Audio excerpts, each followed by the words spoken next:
नमस्कार.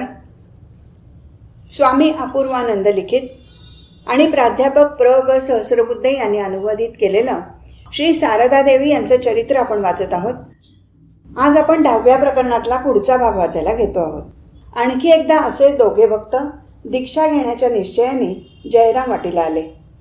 त्यांना पाहताच क्षणी त्यांचं शरीर आणि मन अतिशय अशुद्ध असल्याचं माताजींनी ओळखलं. त्या त्यांना म्हणाल्या, माझी तब्येत तितकी चांगली नाही, दीक्षेचा कार्यक्रम होणार नाही. ते ऐकून ते दोघेही खूप रडू लागले. त्यांचं रडणं विव्हळणं ऐकून दीक्षा प्राप्त झालेल्या एका भक्ताला त्यांची फार दया आली. माताजींचं मन वळवता आलं तर प्रयत्न करून पाहूया असा विचार करून तो माताजींजवळ गेला. त्याला आलेला पाहताच सर्वांतर्यामी माताजींनी त्यांच्या मनातलं सगळं ओळखलं. तथापि त्या म्हणाल्या, काय बेटा, काही बोलायचं आहे?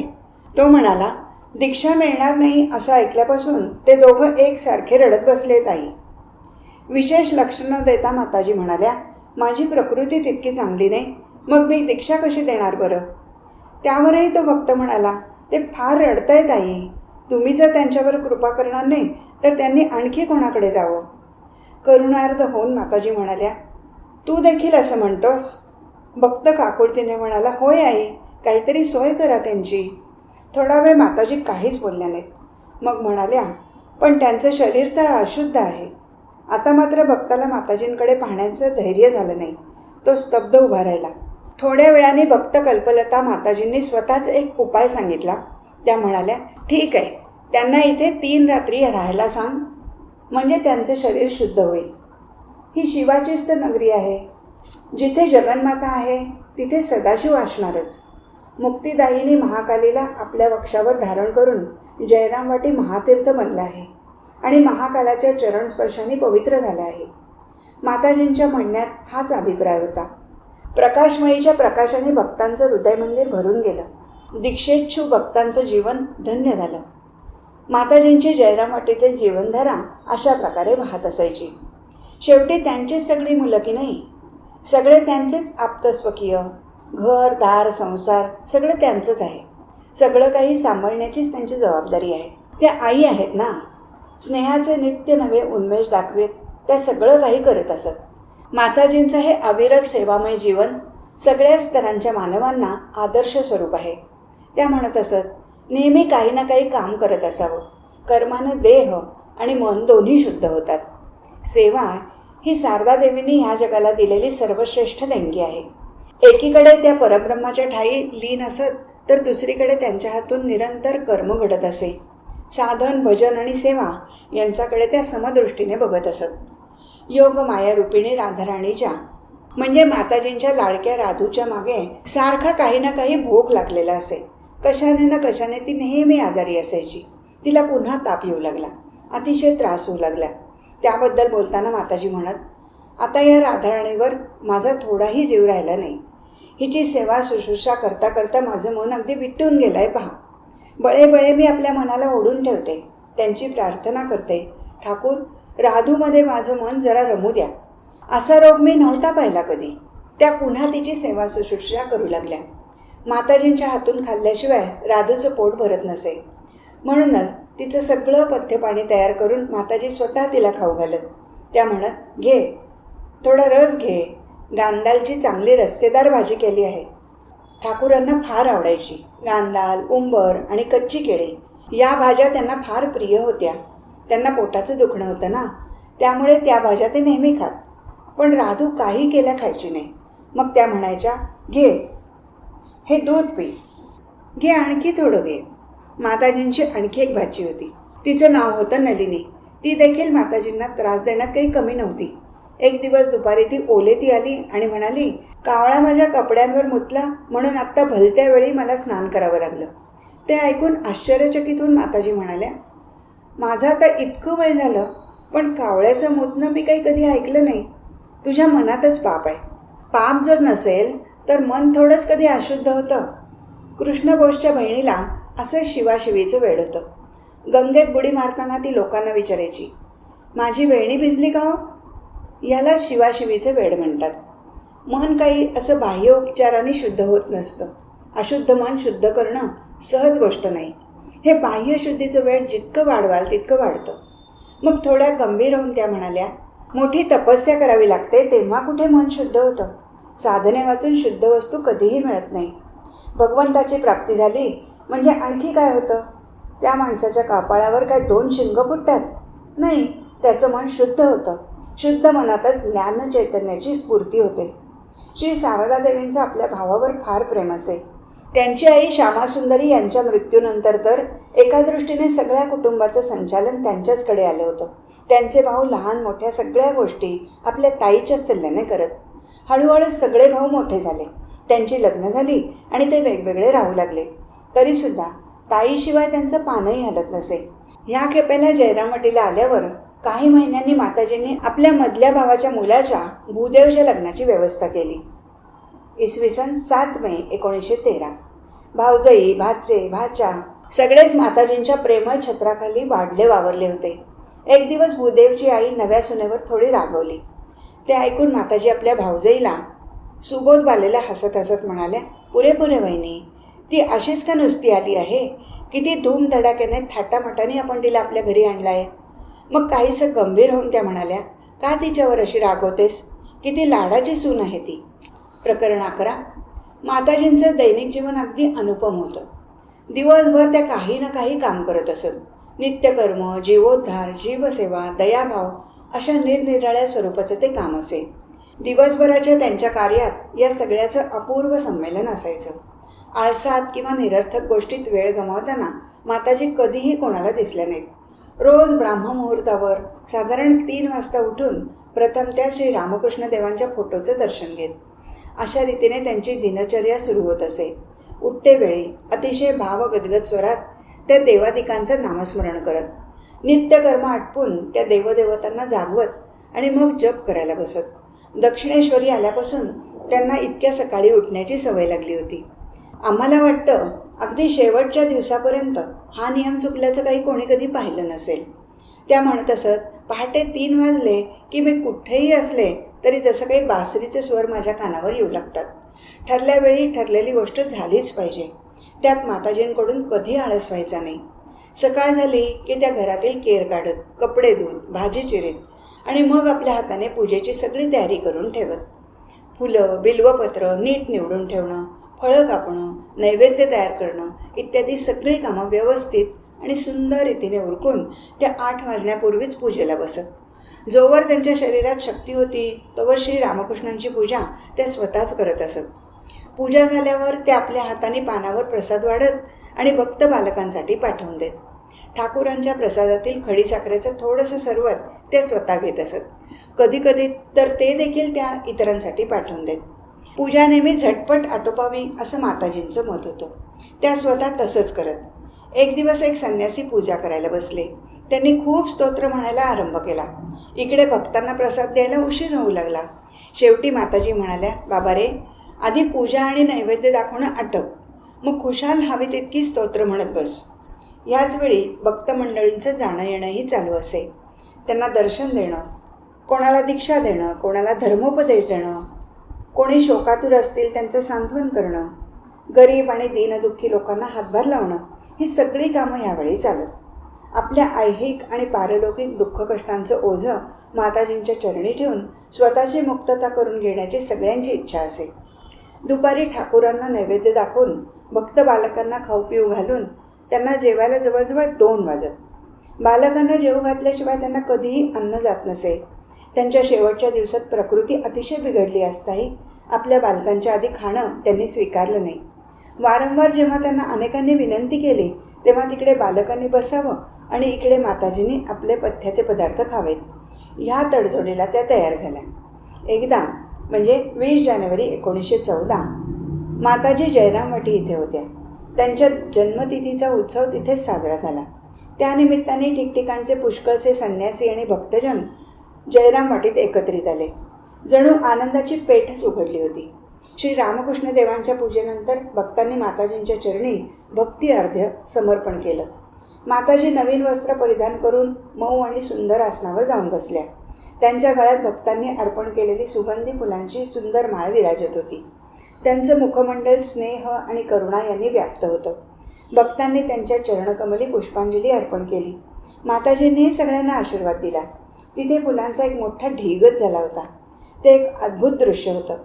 पूजा स्वीकारण्याचा आणि आशीर्वाद देण्याचा कार्यक्रम पुष्कळ वेळेपर्यंत चालला. तेव्हा माताजी म्हणाल्या, जरा लवकर आटोपा, तुम्हा सगळ्यांचं सकाळचं खाणं अजून व्हायचं आहे, त्याला उशीर नको व्हायला. माताजींना आपल्या बालकांच्या खाण्याची आधी काळजी असेल. दुपारी ठाकूरांची पूजा, नैवेद्य आदी सगळं समाप्त झालं. भक्तांची अशी इच्छा होती की माताजींनी आधी जेवायला बसावं, म्हणजे भक्तांना त्यांचा प्रसाद ग्रहण करता येईल. तो विशेष प्रसंग असल्यामुळे संन्यासी आणि भक्त मंडळींनी केलेल्या सामूहिक विनंतीला माताजींनी मौन संमती दिली. सगळ्यांना खूप आनंद झाला. त्यांनी माताजींचा वारंवार जय जयकार केला. देवाचा प्रसाद आणण्यात आला. माताजी पानावर बसल्या. नैवेद्यासाठी केलेले सगळे पदार्थ उत्तम झालेले पाहून त्यांच्या मुखमंडलावर तृप्तीचा आनंद झळकू लागला. सगळ्या पदार्थांना त्यांनी स्पर्श केला आणि भक्तिभावाने ते मस्तकी लावले. मग थोडंसं काहीतरी तोंडात टाकून समोर बसलेल्या भक्तांकडे पाहत करुणापूर्ण कातर स्वरात त्या म्हणाल्या, मुलांना जेवू घातल्याशिवाय माझा घास गळ्याखाली उतरणं शक्य नाही. तुम्ही लोक लवकर आपल्या जेवणाची व्यवस्था करा बघू. एवढं बोलून त्या चटकन आपल्या पानावरून उठल्या. हात तोंड धुवून त्या जवळ उभ्या राहिल्या आणि आपल्या बालकांचं जेवण सानंद पाहू लागल्या. मुलांचं पोट भरलं की आईचं हृदय समाधानाने भरून जातं. आपल्या बालकांना जेवू घालण्यानेच तिला खरी तृप्ती लाभते. त्या दिवशी माताजीने उपवास केला, परंतु संतोषाने आणि उत्साहाने त्यांचं हृदय तुडुंब भरलं होतं. माताजींची पूजा म्हणजे एक अद्भुत गोष्ट होती. तीत अनुभवाला महत्त्व होतं, देखाव्याला नव्हतं. तीत आंतरिक तळमळ होती, अंतरंग समर्पण होतं. त्यांची सेवा पूजा आदी पाहताना त्या जिवंत चालत्या बोलत्या ठाकुरासमोरच सगळं काही करत आहेत असं स्पष्ट प्रत्यय येत असे. दक्षिणेश्वरी त्या जे जे करत होत्या तेच पुढेही त्या करत राहिल्या. फरक एवढाच होता की आता समोर ठाकुरांचा स्थूल देह नव्हता, सूक्ष्म तत्व होतं. स्थूल देहाऐवजी भावमूर्ती होती. नैवेद्यगृहात सगळे पदार्थ मांडून ठेवल्यावर माताजी जेव्हा श्री रामकृष्णांना आणि अन्य देवतांना नैवेद्य ग्रहण करण्यासाठी निमंत्रित करत, तेव्हा तिथे स्वर्गीय दृश्य निर्माण होत असे. सलज्ज वधूप्रमाणे माताजी ठाकुरांजवळ जात आणि म्हणत, पान वाढलं आहे, जेवायला चलायचं. मग त्या बाळकृष्णाच्या मूर्तीजवळ जाऊन म्हणत, चला गोपाळा, जेवायला चला. अशा प्रकारे नैवेद्य ग्रहण करण्यासाठी सर्वांना आवाहन करून त्या जेव्हा नैवेद्यगृहाकडे जात, तेव्हा त्यांच्या चर्येवरून असं वाटायचं की जणू सर्व देवदेवता नैवेद्य ग्रहण करण्यासाठी त्यांच्या मागोमाग जात आहेत. एके दिवशी त्या नेहमीप्रमाणे सगळ्या देवतांना बोलवून घेऊन जात होत्या. एक भक्त महिला मुग्ध होऊन ते दृश्य पाहत होती. तिच्याकडे लक्ष जाताच माताजी हसून म्हणाल्या, सगळ्यांना बोलवून जेवायला घेऊन जाते आहे. परंतु आपल्याला हे सगळं करताना पाहिलं हे लक्षात येऊन माताजींचं मुख लज्जेने आरक्त झालं. एका सेवकाने एक दिवस माताजींना विचारलं, माताजी, ठाकूर काय खरोखर जेवतात? त्या म्हणाल्या, हो तर, त्यांनी खाल्लं की नाही हे मी पाहते की चांगली. ते पानावर बसतात, जेवतात, सगळं व्यवस्थित होतं. सेवकाने चकित होऊन पुन्हा विचारलं, तुम्हाला दिसतं ते सगळं? माताजीने उत्तर दिलं, हो, मला दिसतं. काही लोकांनी दिलेले पदार्थ ते खातात आणि काही लोकांनी दिलेल्या पदार्थावरून नुसती दृष्टी फिरवतात. जशी ज्याची भावना आणि भक्ती, भक्तीच मुख्य आहे. श्री रामकृष्ण देवांबरोबर माताजींचा होणारा सहज आंतरिक व्यवहार खरोखर मोठा मर्मस्पर्शी होता. कधी कधी प्रसादाची मिठाई संपवून जात असे, पण भक्तांना तर प्रसाद द्यायलाच हवा. अशा वेळी माताजी ताबडतोब एका द्रोणात मिठाई घालून तो ठाकुरांपुढे ठेवून म्हणत, ठाकूर, स्वीकार करायचा. जो कोणी हे दृश्य बघेल तो एका नवीन भावनेने भारल्यासारखा होऊन जाईल.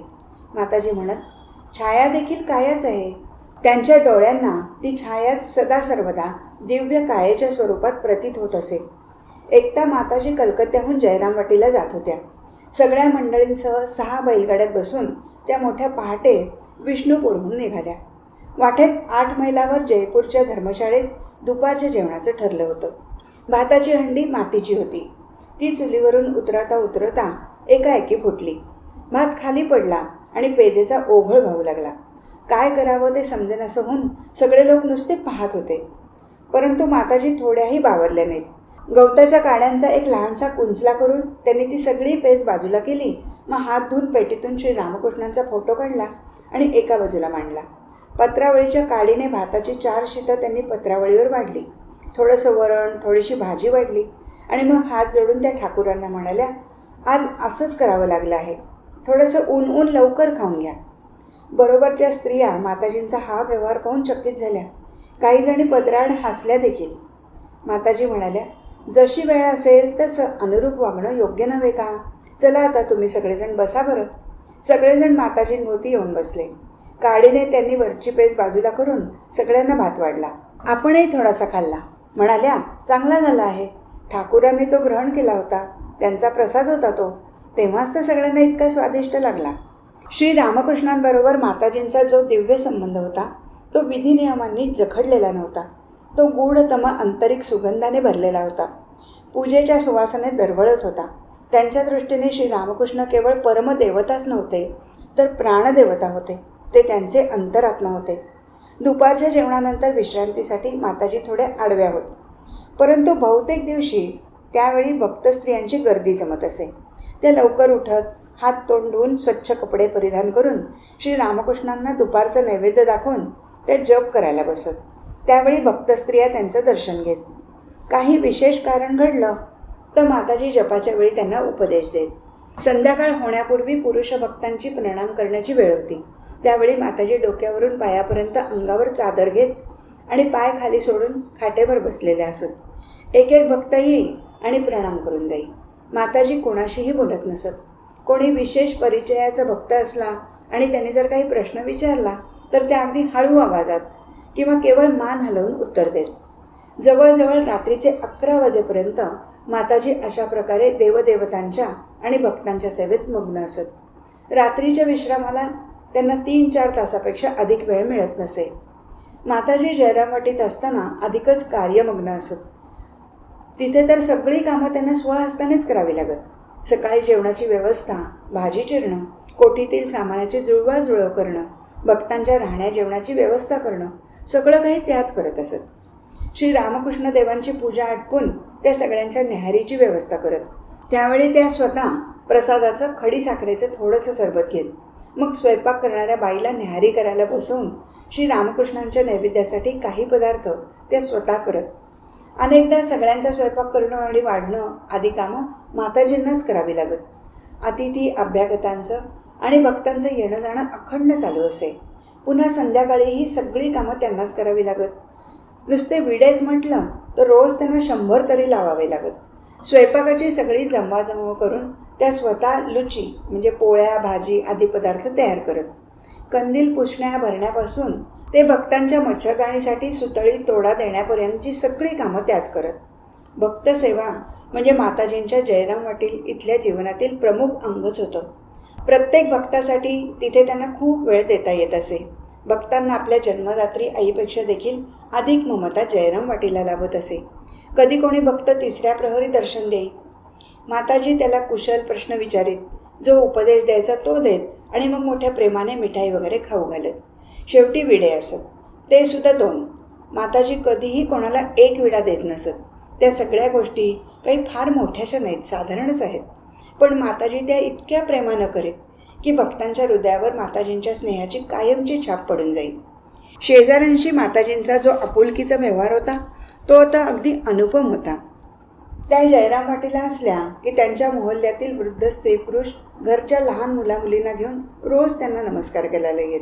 माताजी देखील प्रत्येकाशी त्याच्या सुखदुःखांच्या गोष्टी करत आणि गरजू माणसाला शक्य ती मदत करत. फळे, मिठाई जे काही असेल ते अगदी ओंजळी भरून देत.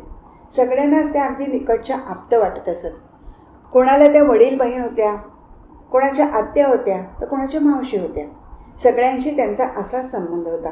जिथे जिथे म्हणून संकटाची सावली पडली असेल, दुःखाचे आणि कष्टाचे ढग गडगडत असतील, तिथे तिथे माताजींचा सेवाहस्त निश्चितच पोहोचत असे. एकदा बॅनर्जी कुटुंबातील एका विधवेच्या कानात काही जखम झाली. तिला अतिशय वेदना होऊ लागल्या. एका लहान मुलीशिवाय तिला अगदी जवळचं असं कोणी नव्हतं. जयरामवाटीला ना डॉक्टर ना वैद्य ना औषध पाण्याची काही व्यवस्था. ती जखम वाढली. तिच्यात पूल होऊन किडे पडले. दुर्गंधीमुळे कोणी तिच्याजवळ देखील जात नसे. बिचारी ती विधवा वेदनांमुळे सारखी तडफडत असायची. माताजींनाही बातमी कळली. त्यांनी लगेच कडुलिंबाची पानं पाण्यात उकळली आणि ते कडक पाणी घेऊन त्या तिच्याकडे जायला निघाल्या. बरोबर एक सेवक ब्रह्मचारी होता. माताजींनी पिचकारीने तिच्या कानातील जखम नीट धुवून काढली. त्या स्त्रीची सेवा शुश्रूषा करून माताजी दुपारी घरी परत आल्या. त्याचवेळी कोआलपाडा आश्रमातील एक ब्रह्मचारी माताजींसाठी काही सामान खरेदी करून घेऊन आला होता. त्या ब्रह्मचार्याला पाहून माताजी फार आनंदित झाल्या. त्या त्याला म्हणाल्या, असं पहा बेटा, तुम्ही कोआलपाडा आश्रमात कधीकधी असहाय्य रोग्यांना ठेवून त्याची सेवा शुश्रूषा करताना, तर मग केदारला त्या आश्रमाचे अध्यक्ष स्वामी केशवानंद यांना म्हणावं, तुम्ही त्या विधवेला तिथे नेऊन जर तिची नीट व्यवस्था लावू शकलात तर फार चांगलं होईल. हाय हाय, बिचाराचं कोणीही पाहणारं नाही.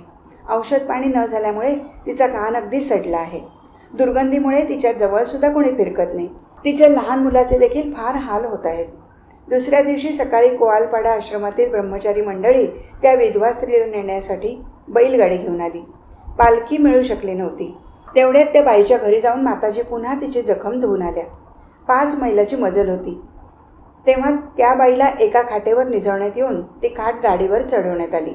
माताजींनी तिला थोडं गरम दूध पाजलं आणि तिला अनेक प्रकारे धीर दिला. त्या बाईला घेऊन गाडी कोआलपाड्याकडे निघाली. परंतु रोगपरीक्षा, सेवा शुश्रूषा आधी सर्व व्यर्थ ठरलं. 4-5 दिवसानंतर त्या बाईने कोआलपाडा आश्रमात शांतीपूर्वक शेवटचा श्वास घेतला. तिच्या शवाला अग्नी देण्यासाठी आणि तिच्या अंत्येष्टिक्रियेसाठी ब्रह्मचारी मंडळी जयरामवाटीला आली. माताजींनी सगळी हकीकत ऐकून म्हटलं, खरोखर बाळांनो, तुम्ही अगदी तिच्या मुलाची घ्यावी तशी किती काळजी घेतली. ती जर इथे राहती तर बिचारी पाण्या वाचून तडफडून मेली असती. गावातील अनेक दुःखी कष्टी लोकांना माताजींच्या सेवेचा, सांत्वनाचा आणि सहाय्याचा आधार लाभत होता. त्यांनी किती प्रकारांनी लोकांची सेवा केली ते पाहिलं म्हणजे मन चकित होतं. आणि त्यांच्या सेवेतील श्रेष्ठ तत्त्व होतं आंतरिक तळमळ. त्यांचा सगळा दिवस अशा सेवाकार्यात खर्च होत असे आणि मग रात्रीच्या एकांतात जीवाच्या कल्याणासाठी प्रशांत मौन धारण केल्यासारख्या त्या ध्यानमग्न होत. जयरामवाटी इथे एका सेवकाच्या एक विशेष गोष्ट लक्षात आली होती. रात्री केव्हाही जरी तो बाहेर आला तरी लगेच माताजींचा आवाज यायचा, कोण आहे? सेवकाला मोठी चिंता वाटायची. आईंना काय रात्री झोपच येत नाही? त्यांना निद्रानाशाचा रोग तर जडला नाही. शेवटी एक दिवस त्यांनी विचारलंच, आई, तुम्ही रात्री झोपतच नाही की तुम्हाला झोप येत नाही? मी केव्हाही उठलो तरी लगेच तुम्ही आवाज देता. माताजींच्या मुखावर प्रेमळ स्मित झळकलं. त्या म्हणाल्या, बेटा, केव्हा झोपू मी? माझी मुलं व्याकुळ होऊन येतात आणि हट्टाने दीक्षा घेऊन जातात. मी स्वतः काहीच करत नाही. घरच्या बाहेरच्या कामाधामात त्यांचा सगळा वेळ जातो. मी जर आता त्यांचा भार उचलला आहे तर मला त्यांना सांभाळलंच पाहिजे. म्हणूनच मी जप करत बसते आणि त्यांच्यासाठी ठाकूरांजवळ प्रार्थना करते. ठाकूर त्यांना ज्ञान द्या, त्यांना मुक्त करा. हा संसार सगळा दुःखांनी आणि कष्टांनी भरलेला आहे. पुन्हा इथे येण्याची त्यांच्यावर पाळी न येऊ, एवढ्यासाठी कल्याणमयी माताजी रात्रभर जागत होत्या. आपल्या बालकांसाठी एकसारखा जप करत होत्या. त्यांच्या कल्याणासाठी प्रार्थना करत होत्या. आज इथेच थांबू. हरिओम तत्सत.